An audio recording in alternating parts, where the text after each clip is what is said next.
So Pete Hegseth just spoke to the hundreds of generals and admirals that have gathered. This is a picture of them right here in Quantico, Virginia, to discuss some of the changes coming to the Department of Defense, namely the brand change to the Department of War. Among those changes will be to EO, to the Inspector General, and to how the Department of War looks at DEI and handles things like climate change. But among the main changes that he discussed was changes to how the IG investigates different things within the military, as well as how there will no longer be anonymous reports, and how his goal is to get rid of the idea of toxic command and to allow commanders to have more strict and more decisive leadership, but in a way that really the military, in his view, has gone away from over the past several years. But one of his biggest hitting points was how he wants the military to be depoliticized. But overall, and really just so far, this is only accounting for what Hegseth said in his part of the speech. This definitely could have been an email.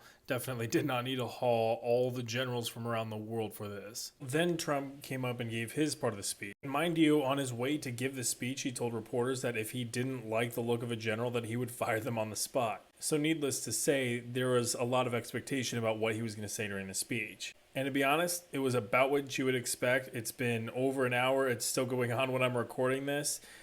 Most of it has just been the same kind of stuff he's been saying before, a lot of rambling, and you really kind of got to sift through all of that to find anything of value. One interesting point he made was that he felt that Russia was threatening America, so he parked some nuclear subs off the coast of Russia, which fair. But he also described the inner cities as a war zone. He said that the Secretary of Defense, Hegseth, has been allowed to basically treat inner cities like a training ground for the military, which that doesn't feel good. And he said that we are dealing with an invasion and an enemy from within, except as he describes worse, because they're not wearing uniforms. And in this case, he's talking largely about the illegal immigration problem. He also announced a zero tolerance policy for people throwing rocks and other objects at Department of Homeland Security or military vehicles in cities, or for spitting on servicemen. So the rhetoric in this case has escalated by what he's saying here. Trump has also announced that he's planning to streamline how the Defense Department does its military acquisitions and how we do foreign defense sales, which I think is a great decision and a really good sign.